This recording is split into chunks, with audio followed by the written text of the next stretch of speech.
And this is the last session. Everybody's going to the keynote in a little while. So you know, it's really going to be interesting. The three people who they have debating about the future of education technology is really going to be quite interesting. So if you can stay for it, I really encourage you to stay. That aside, since we only have 40 minutes, we're going to fly, we're going to go fast, we're going to have a lot of fun. We're going to talk curation today. Curation is a topic that I'm very, very passionate about, that I think more attention needs to be paid to, not only as educators, but as students as well. So much so that this is not a session to plug my book, but I did write a book. Here it is. If you'd like to hold it, touch it, see it, flip through it, you're more than welcome to after we get done. It is available from Corwin. It is cheap. It's like $9. It's 60, it's not even 60 pages. 56. Easy read. The first part of the pages are like, not even worth reading, but the good stuff is in the middle. So take that what you will. So content curation, how to avoid information overload, and buy it on Corwin. So who am I? I am Stephen Anderson. I'm I call myself a learning evangelist. I've held all kinds of jobs in education. I've been a classroom teacher. I was a director, most recently a director of instructional technology for a fairly large district in North Carolina. And have since left, and I get to do things like this and hang out with really cool educators all across the world and talk to them about all kinds of really cool things, including curation. I am a dad. Those are my daughters. Those are not the pictures that came with this slide. Those are my kids. They get all their wonderfulness from their mother, I say. My oldest is Reagan. She's in kindergarten, and she is a mess. She is your typical kindergartner. And then my youngest is Chesney, and she is 18 months old, and she is a doll baby. I tell you what, I miss them terrible. I won't even get to see them till tomorrow. So you can find me on Twitter at Web20Classroom, and you can read my blog.web20classroom.org. I do have 3 books. We won't talk about them because this is not a session about that. But if you want to know more, you can come talk to me about that later. Now, what I like to do in these sessions is I hate those sessions where you go and the presenter's like, oh, you can go find that information on my blog, or you can go find, I'll give you the links, or as you go through, all the links are really tiny at the bottom of the screen and you can't even see them, kind of like that one. But you're eager trying to catch up and keep up with everything that's shared. So I'm going to give you everything at the very beginning. So at that bit.ly link, so if you're connected to the class flow, it should come through, but if not, we won't worry about it. But on that bit.ly link, bit.ly/FETC15 curate, FETC15 curate, that will take you to a Google Doc. That Google Doc contains all of the information I'm going to present today.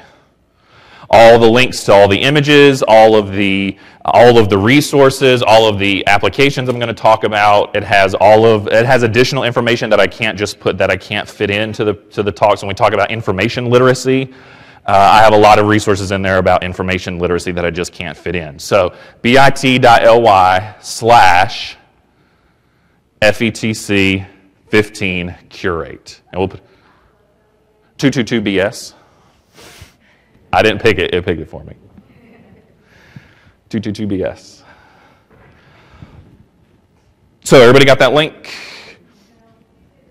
bit.ly/FETC15 curate. And I'll have it up at the end too.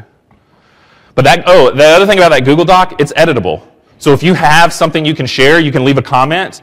And then since I do these sessions, I'm getting ready to go to Texas, so I'll do this session in Texas. And I'll take everything that you add to the doc, and I will share it with all the wonderful educators in Texas and tell them how wonderful the folks in Florida are to share their knowledge with us. All right, so let's start out with video. One of the most beautiful things about the internet is this sort of rabbit hole of discovery, where you start in a place that you're familiar with and you trust, and you drill down and you drill down, you chase the white rabbit, and then you end up in some wonderland that you didn't know existed. I'm Googling some strange vegetable, and then I'm Googling some Apex painter, and think to myself, how did I get from here to there? There's something about the internet that makes every piece of content that crosses your eyes seem like it was made for you, and specifically you, and you must respond to it. The reason why I pick things and blog about them, it's the big secret. I see my role as getting people to see connections between things that they didn't necessarily see connections between, and becoming interested in that intersection. A good curator is thinking about not just acquisition and selection, but also contextualizing. Why am I choosing this? Why did I make this selection? What was driving me? Is it intuition? I think people really respond to other people's enthusiasm about things. Anybody can post anything on the internet. You rely on other people that you trust to help determine whether people are worth taking information from or not. For me, the role of a curator is to find the most interesting things within this massive onslaught of messy information. We all started our sites by writing to ourselves, but at some point, you've got to give that mix of stuff that you like and you think is interesting, and then also thinking about what will the audience appreciate. I'm just someone who's very curious about beautiful things, and I go out there and try to find them, and I save them for myself, for my personal visual archive, and that's about it. One of my big concerns about the internet is the newsification of content, this idea that just because something is new and it floats to the top, it's more relevant somehow or better, and it's not the case. I'm not one of those people who thinks that there's too much information out there. Filters are getting better, and I think we're all just as humans getting better at ignoring things that we don't need to pay attention to. I think curiosity is a kind of intellectual hunger and creative restlessness that makes us grow. So the video goes in from there to talk about advertising and things like that. I love that video. It's from a really great ad agency talking about curation. But what I want to ask you now is, how would you define curation? And so I'm going to do that by asking you this question. So if you have that device, what you should see on your screen is a box. In that box, you can press, and you'll be able to type in what you think curation means. And then what we'll do is, in a second, as they start to come in, we'll pull them in and see. And so as you're doing that, I'll tell you, my story about curation started with me in the classroom. I was a science teacher. I am not what you would call an organized person. I am probably the example of the least organized person, and I was looking for resources one day for teaching chemistry to my students, and I had been to a workshop, and I knew I had it. I knew it was a website. I knew it was a fantastic website. I knew I had seen it. I could not find it. I went back through my notes. I couldn't find it in my notes. I couldn't find it in my bookmarks. I couldn't find it anywhere. And it was utterly frustrating to me because I remember it was great, but I couldn't remember how to get back to it. And even if I got back to it, I wouldn't remember at that point maybe even what it was used for, because I didn't, again, catalog it very well. So curation became a very important thing to me. And now, as we're going through as educators, and especially those who are socially and digitally connected, we're seeing that we're inundated every day with tons and tons of information. And if you think about just this conference, if you think about, how many, this is concurrent session number 10 or 11 or something, it's huge. And if you try to categorize and compartmentalize all the information from all those sessions, it's a challenge. Even just in person in 3 days is a challenge. Now multiply that by the fact that you are now connected to lots of networks. You're on Twitter, you're reading blogs, you're doing those kinds of things. You're trying to find all this information that's useful to you for one purpose or another. Either it's for planning a lesson, either it's for your own professional development, and trying to capture all of that and filter it and figure out what is the best thing to use for whatever is the purpose is a challenge, especially in this day and age. So some people are defining curation as gathering or compiling of links, purposeful collecting, I love that definition, organizing information and resources that you find on the internet so they can be found and showed by yourself and others, that's great. Gathering or making materials, collecting, organizing, evaluating ideas, important ideas, concepts, resources to share, gathering, filtering, and documenting resources. All of these are correct. All of these are correct. Curation and we'll get into what Steven Anderson's definition of it is.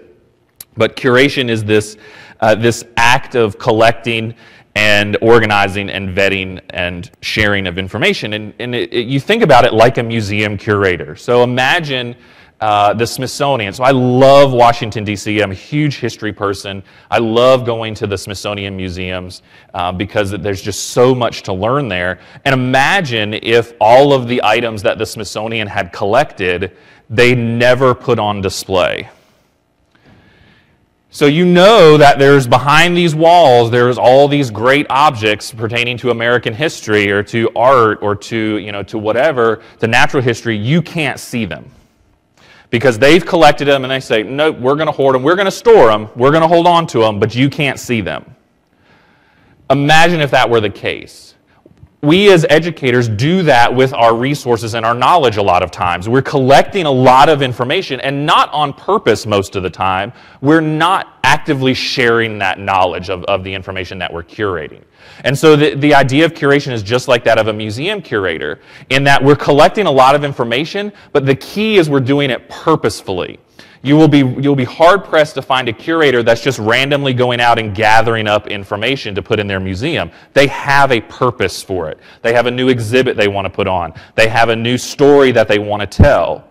And in order to do that, they have to be very purposeful for the resources that they find because they want to fit it into this story that they want to share with everybody else. So you have to think of yourself like a museum curator because you want to share that purposeful story with someone else. Now, I read constantly, and there's this great book from psychologist, or he's like a psycho brain thinker, analyzer person, Daniel Levithan, and it's this book called Organized Mind. It's a fascinating read. It's a good beach read. So like this summer, if you're sitting on the beach, it's a really good read. It's all about the psychology of the mind and how we organize our information. But he talks about how in today's age, just between 1986 and 2011, we're taking in 5 times as much information on a daily basis, which is the equivalent to 175 newspapers worth of information, just in that short period of time. Now, from 2011 forward, it's even greater than that. So we are bombarded with information daily that we're trying to organize and figure out, and where does it go and how does it fit. What's interesting though is and as educators we love data as well. So Pew Internet has a wonderful archive of research that they do. If you haven't looked into Pew Internet studies, do it because they are fascinating. They really get at the psychology of how people use technology. Or if you are an insomniac and can't sleep, they're great for that too. But you can really dive deep into this. And they came out with a study. This was back just in early December, where they did a study about information overload. And they say 72% of the people surveyed report that people like having that much information. And I would tend to agree. If we didn't have that as much information as we do, we wouldn't be able to make the choices that we make as consumers, as people buying certain products and things like that. We love, I think, like having all that information. So we clearly do like information. The problem is that information can send us awry. So I'll tell you a quick story. So I was sitting in a conference, and I got an email, and I love the magazine Mental Floss. Does anybody read Mental Floss? So if you are a nerd, Mental Floss is like the magazine for nerds. It is just full of facts of things you didn't know you needed to know. So like today they tweeted out, so there's this whole controversy around footballs and whatever. Well, they tweeted out the 10 things from history that also were like gates like that, like Deflategate, but these are the 10 like unknown things that caused a lot of controversy. I mean, it's just nerdy stuff. Nerdy like, why do clowns have big feet?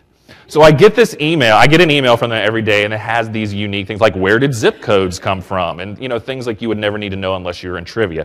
So anyway, so I got this email at a conference, and I'm sitting in a session, and the session was really good. But I get this email, and of course I'm captivated by the feet, and so I'm like, oh, well, I'm going to read this article about where do clowns get big feet from. So I'm reading the article, oh, that's pretty interesting. And I noticed there's just an embedded link. It was just a link that didn't really mean much of anything. It didn't stand out to me in any way. It was like, oh, I'll click that link. And when I clicked the link, it took me to a message board for new clowns who want to know how to be clowns, to a post on asking new clowns what they tell kids when kids ask them why they have big feet. I got sucked in immediately. I'm not a clown. Well, I'm a clown, but I don't pretend to be a clown. I'm not a clown performer. I got sucked into this. reading what all these clowns were saying, why they have big feet. And I got so deep into this.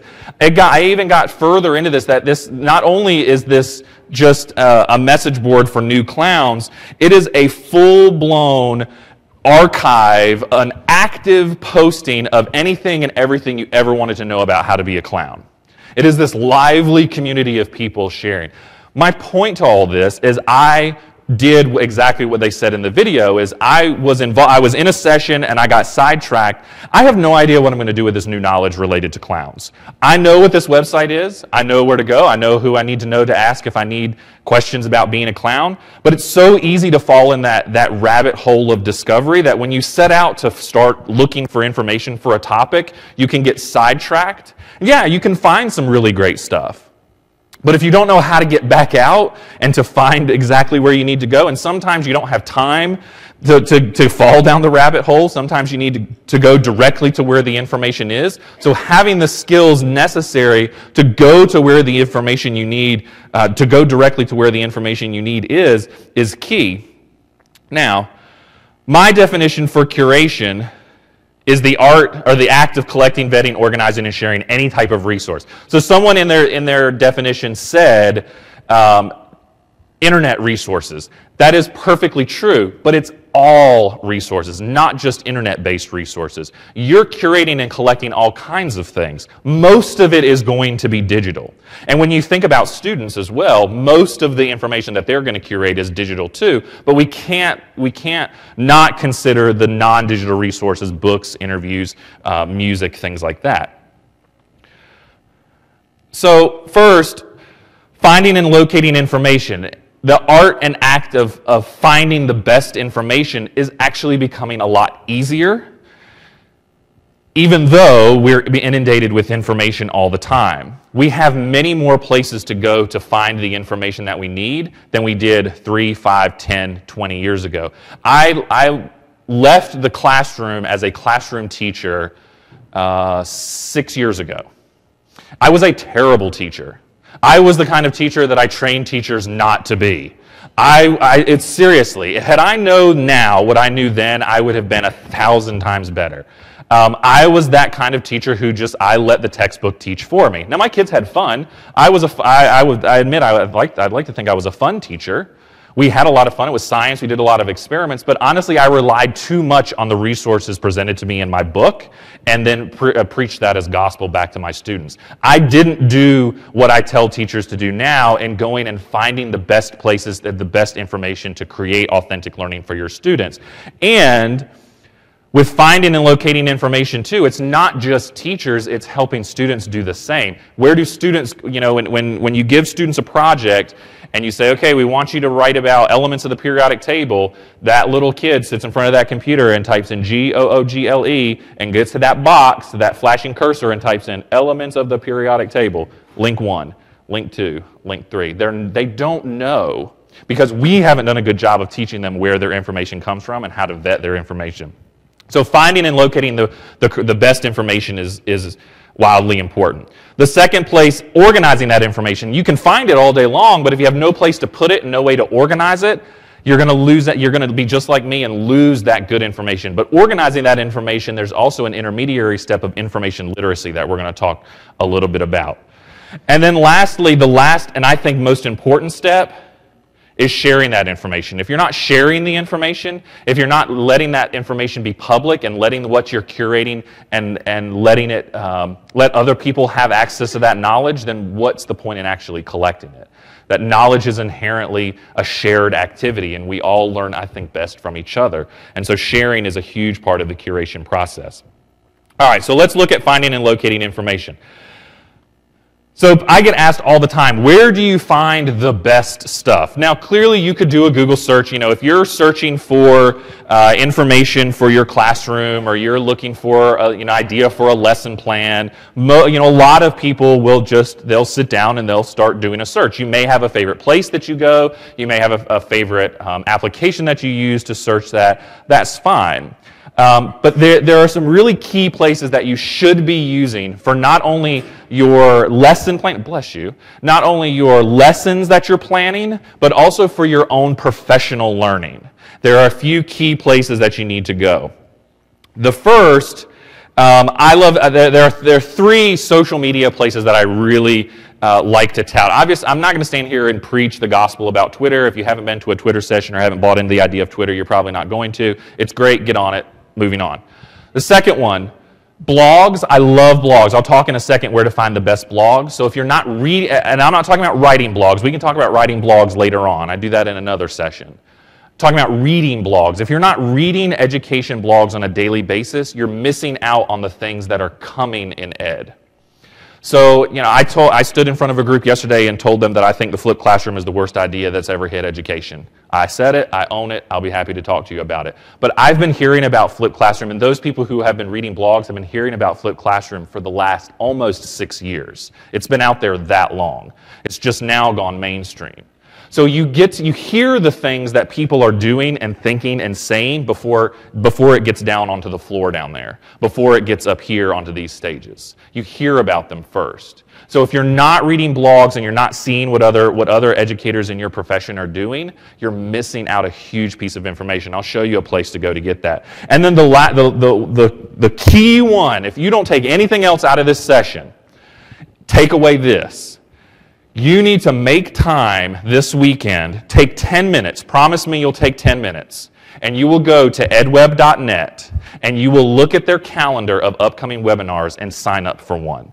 EdWeb is the premier place for professional development for educators. They have, on a daily basis, 3 to 5 webinars that are 100% free. They're all archived, and they offer CEU certificates. So if you can't be there and you have to watch one as an archive, you can take a 3-question quiz and download a certificate that you can turn in for CEU credits to your district. It's all community based. So if you're interested in digital citizenship, there's a digital citizenship community run by the folks at Common Sense, which are awesome. There's a one on leadership. There's one on shameless self-promotion. I have one on re-energizing the connected classroom. So I have a webinar coming up on Thursday at 4 o'clock. If you want to join, Tech Savvy Administrator, be happy to see you. Tons of webinars there. In those webinars are the great things that people are doing and sharing.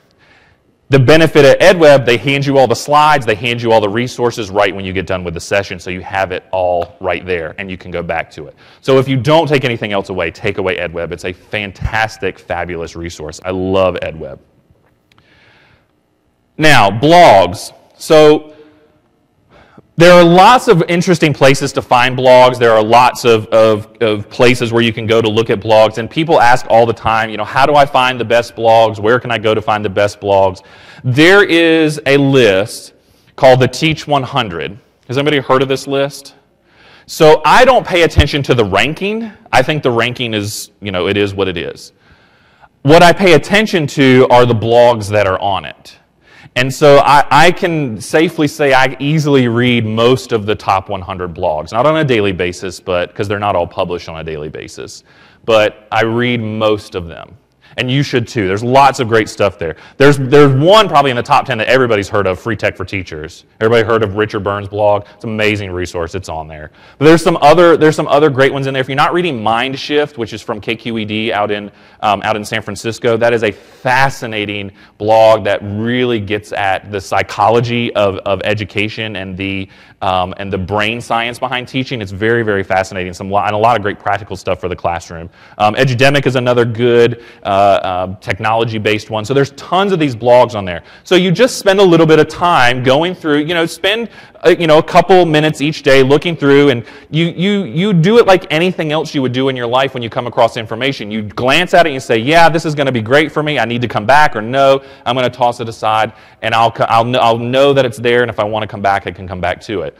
But the Teach 100 list is a great place to find those blogs that you're looking for. I've also included a link. Our friend Jerry Blumengarden, who you might know as Cybrary Man, he has a list of educational blogs broken out by topic. And if that's not in the Google Doc, I will add it to the doc. But as I'm talking, I'm thinking, oh, Jerry has a list for that. He's got them broken out by subject area and grade level. So if your second grade, here's some second grade blogs that you can read, and so on and so forth. But that Teach 100 list is a good one to check out.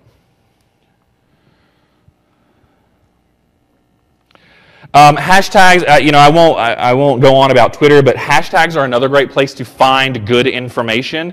So there are tons and tons and tons of hashtags out there. I mentioned Jerry. Here's Jerry's list of educational hashtags. There's a little over 500 on it. I won't even scroll because you'll get dizzy and fall out on the floor because there's so many of them. It's about 500 hashtags on that page. You have to find the one that, for whatever you teach, no matter what you teach, there is a hashtag for it. And odds are there is a chat for it too. So if you see the link at the top, the official Twitter chat schedule, you can go to that page, and it's a Google Calendar that will show you all the times and days of these chats. Now, the thing with chats are they're active at a particular part of the day, but then people are also posting on those at other times of the day too. So if you're a math teacher, let's say, there's a hashtag math chat. Yeah, they have an organized chat. But there are also math teachers who post using the math chat hashtag other times outside of the chat. So if you just follow the hashtag, you can gain the information that people are posting. I can go there right now and do a search for it and find good information. The thing to remember about hashtags, and if anybody tells you anything different, they are a liar. The thing about hashtags is you do not have to have a Twitter account in order to use hashtags. You do not have to have a Twitter account in order to use hashtags. You only need to go to search.twitter.com and type in the hashtag, and you can see all the public tweets. Since most accounts are public, they're harvesting those all the time. It's just a search engine. So if you don't want to have a Twitter account, that's fine. I'm not going to beat it over your head. But you should at least know the power that hashtags have by looking for the one that most closely aligns to what you teach, or to the area that you teach, or to the grade level that you teach, and do a search on it. Okay? Search.twitter.com. Questions about those? We were rocking and rolling, man. No questions. One more, Zite and Flipboard. Has anybody heard of these two? Yeah, these are wonderful, except now Zite is owned by Flipboard, and Flipboard's owned by CNN. So Zite could disappear tomorrow. And I think Zite is way better than Flipboard. The algorithm behind it is way better. But these are two programs that curate information for you. So let's talk about Zite, because I think it's the better of the two. So Zite, these are free apps, iOS and Android, and Windows, I believe. Zite is it's mobile only, so you can only look at. There's no desktop app for either of these. With Zite, you go into Zite and you tell it the content that you're interested in. So let's say you typed in education. Okay, it's going to go out and it's going to find the most popular education-related articles, blog posts, tweets, all those things, and show them to you in Zite. And then you can go through, and as you're reading, you're like, yeah, I want to see more from that website. And you like it, or you give it a thumbs up, or you heart it, you favorite it.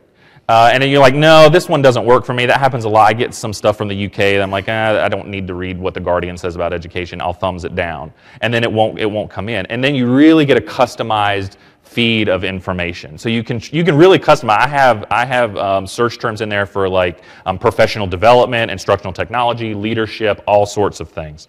Zite does a really good aggregation of those kinds of things. Flipboard is very similar. Flipboard is more social. It pulls more information from social networks. So it'll pull in a lot of tweets, it'll pull in a lot of blog posts, it'll pull in a lot of Facebook posts if you give it permission, and it'll present it to you in a more magazine style. So it looks more like a magazine you would actually hold and flip through. It's visually very appealing. But the key with both of these is they do the aggregating for you, but you have to train it to do and give you the information that you want. It'll start you out with some basics, but the more you use them and the more that you like things and don't like things, the better it will be for you. So those are 4 places right now to find really good information, either for you yourself as a professional or for you yourself as a teacher planning and preparing lessons. Now, with all of these, kids can use all of these too.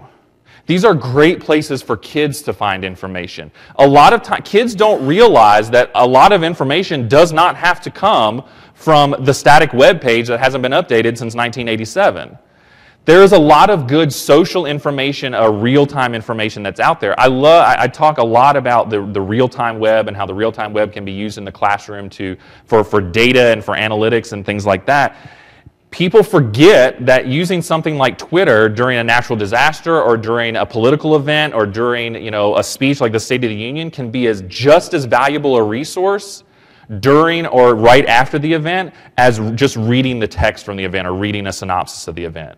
Because it gives kids a real-time view and a real picture of what's actually happening. So Arab Spring, that was one. I was working with English teachers during Arab Spring, and we had kids in English class watching tweets from the Arab Spring talking about propaganda from both sides. And you can't make that stuff up. You can't buy that kind of stuff, and it's free. It's out there. It's on Twitter. So those are great resources for kids too. Oops. All right. Now, finding that information isn't good enough. And this is one area where I think we are super lacking and super weak all around, everybody, in information literacy. We need to employ information literacy skills when it comes to a lot of this. And a lot of us are guilty of not having good, strong information literacy skills when it comes to this information. Anybody ever, when you've been on Facebook, everybody's heard of Facebook, right? I just have to ask. I know there's like 500 bazillion people who are on it, but you never know. They just got it in Cuba, so. But on Facebook, you'll see a friend will share a post with you that says, hey, if you post this to your feed or you share it, Microsoft will send you $500. And it's like, yeah, 3,000 shares because I want my $5,000. People don't realize that stuff. So Facebook has come out with a way, and they've tweaked their algorithm, that if enough people vote that you can now flag those as hoaxes, they will disappear from other people's timelines and will tell Facebook, hey, those posts are hoaxes, we need to take those. We're relying on the tech companies now to do the analyzing for us. We haven't employed enough of our skills ourselves. We don't have those skills necessary. So I really think information literacy breaks down to 3 key areas, especially when you're curating. The first is, why are you saving this object? You have to have a purpose in mind. Remember the museum curator. There is a particular story that person wants to tell. So what is it that you're trying to save? Because the biggest thing you're going to run into is the second one. When are you going to use it? Information is changing so rapidly, it's so easy for information to go stale. And there's new information comes out all the time. So having that purpose in mind and understanding when you're going to use it are key. And then how good is it? Is it reliable? Is it valid? I love working with media coordinators and talking about all this stuff because this is right up their alley. You have a person in your building who is an expert in this stuff, who can help work with you and your kids on teaching them what is reliable data, what is reliable information, what is a valid website look at. Now, in the resources, I've given you some lessons and some places to go to start having those conversations with kids, but it's important to be a model of that. And it's very, very easy. North Carolina, our teachers didn't only have to teach math, but they had to teach information literacy skills too. Most of them didn't because they just ignored it. But an easy way to do that is when you're pulling up a website and it's easy to ask as it's loading, saying, how do I know this website's valid? How do I know the information here is any good? Where do I look? What do I do? How can I make sure? And just having that quick 2-second conversation is very, very easy. And the more you do it, the more it gets ingrained in the kids' minds that they need to do the same thing too. Bless you. So information literacy skills are important. Now, I love Howard Rheingold. Howard Rheingold is a social scientist out in San Francisco. He's amazing. If you ever get the opportunity to hear him speak or read any of his stuff, it's amazing. He has this thing called crap detection. I love this idea of crap detection. We all have to have a crap detector. We have to have this filter in our minds in order to wade through a lot of the crap that's out there. Some critics argue that a tsunami of hogwash has already rendered the web useless. We are inundated by online noise pollution, but the problem is soluble. The good stuff is out there if you know how to find it and verify it. We all have to have that crap detector. More importantly, and I think more critically, kids have to have that crap detector. That we're doing a good job of teaching them where to find content, but we're not doing a good job of teaching them how to analyze where that content comes from. Organizing information. So there are a couple tools that I use that I absolutely love. A Pocket is one. Has anybody ever heard of Pocket? Love Pocket. If Pocket were to disappear tomorrow, I would go and crawl into a hole and die. Pocket is so amazing. So Pocket is a little browser extension that sits in your browser or sits on your device. And as I'm like reading tweets, or I'm sitting in an airport waiting to get on an airplane, or I'm reading blogs or something like that, I can hit the Pocket button and it will save it to this online portal that I have, that I can go in and the app used to be called Read It Later, and it was apropos because that's exactly what you did. But I can save these things so I can go back and I can categorize them at another time. So I don't want to say, this is not a permanent location for me. This is just I need to get it out of the stream so I can hold on to it, so I can use my digital literacy skills and go back and then decide what I want to do with it. So it's kind of like a rest stop for those information. Yeah. It's still online, but you can, with individual stuff, so if I know that I'm going to be somewhere for a long time, you can each one of these you can pull offline, so you can save them so that you can read them offline. But you see, it's very pretty. You can go in. What I really like here, so like this is an article from a blog, but you see there's no graphics, there's no sidebars, there's no ads, there's nothing. It's just the text.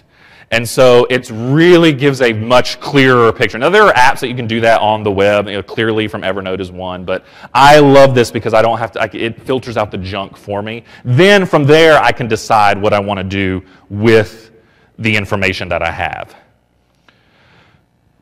Now, don't be like me. I have too many things on my Pocket account. I'm way backed up in it, so just be careful. It's easy to just click, and then not do anything with it. But I absolutely love Pocket. Oh, I'm quick. I'm running out of time. All right, Evernote. Anybody use Evernote? Fascinating product. If you're not using it, go out and look at it. Evernote, it's wonderful. Evernote is one of those services I pay for because it's absolutely wonderful. And it's cheap. It's only $40 a year. Evernote is a great tool to use so that I can take that content from that post I just read. I can highlight it using my Evernote app, my Evernote extension, and my web clipper, and I can clip it into a notebook. Then in the notebooks, I can organize. So think of Evernote like a filing cabinet. In my filing cabinet, I have drawers and folders and pieces of paper. So I can have notes or my pieces of paper. A note can be anything from a PDF to something I've written to a picture I've taken to something I've uploaded. Then I can organize all those pages into a notebook, and those notebooks I can group together. I can tag it, and that's the key, is I can tag it so I can find it later. So that chemistry piece that I was looking for, if I had tagged it, I would have been able to find it. But I love Evernote for its ability to pull stuff off of the web and get it to a place where I need to save it later. I use this a lot for when I'm developing talks like this, or for working with teachers. If I'm looking for research or things like that, I can just clip out what I need. It automatically annotates it. It saves it. I can send it right to the notebook that I need to save it in. Digo, anybody using Digo? So Digo is another one that you use. So once I read something from Pocket, then I save it to my Digo list. And Digo is where I publicly am sharing all of the links that I've saved. When something goes onto my Digo list, and I say this at the very top of my Digo page, that these are links that are verified and vetted by me. Now, that may or may not hold water, but at least I know that by putting them up there, I've looked at them. This is a solid resource that can benefit somebody. These are also taggable, so I've tagged them, and you can go back and you can search. So Stephen Anderson iPad, and you can find all the links that I have related to iPads. The key with all three of these services, so Pocket, Evernote, and Digo, students can use them. So with Pocket, kids just have to be over the age of 13, so it's more for your upper grade students, which will be fine because you probably don't want second grader using Pocket. There are better things out there. Evernote, they do have Evernote for schools. It is paid, but it is worth it, I think. And then Digo, they have Digo. If you can have a free account as an educator for a Digo educator account that will give you the ability to create accounts for your students, no matter how old they are, whether or not they have an email address or not. So that's all free. So the digo.com/education is where you can get that. Yeah.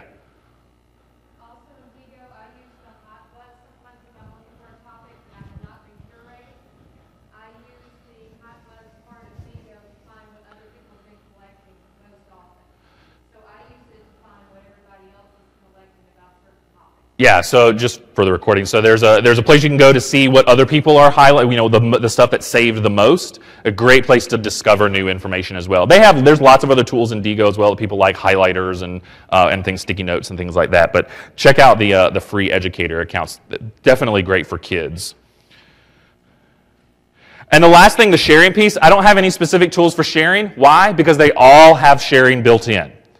Evernote has the ability to share links, so if you've been taking notes, I regularly take notes at conferences in Evernote. I grab the link and I put it out on Twitter and let people have my notes publicly. You can do that. Your Digo account, you can be public. Your Pocket account can be public. All of these things have sharing built in. The key is to share it.